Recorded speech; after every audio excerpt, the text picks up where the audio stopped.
Now to Israel's nuclear standoff with Iran. Israeli leaders are again hinting that the clock is ticking on a military strike. However, U.S. Secretary of Defense Leon Panetta said Tuesday that the issue has not been settled.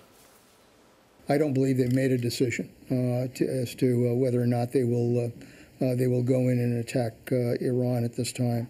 Obviously, they're an independent, they're a sovereign country.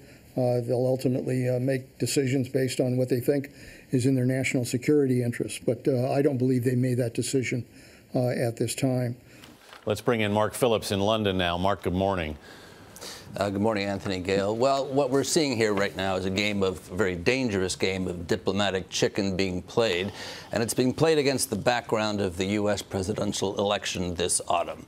The Israeli calculation is that they can turn the screws more effectively now, have more influence now on the Obama administration in the run-up to the vote than they're likely to have if he wins.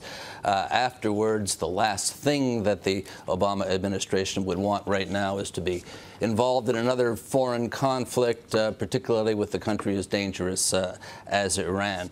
But Israel thinks it will have, in fact, less leverage action. So that is the little dangerous diplomatic dance going on right now. At the same time, of course, there's debate within Israel as to what the effectiveness of any attack would be, whether it would be merely to delay the Iranian nuclear program.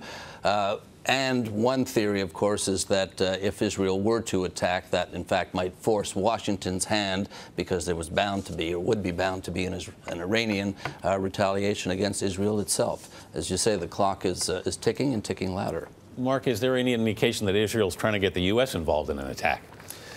Well, that's the basic game that's being played. As I say, there's a real theory within Israel that particularly the Netanyahu and Barak faction, the war party faction, if you will, that seems to want to go ahead with this attack, that they're making more and more belligerent noises to try to get the U.S. to turn the pressure up on Tehran itself. All right. Mark Phillips in London. Thanks, Mark.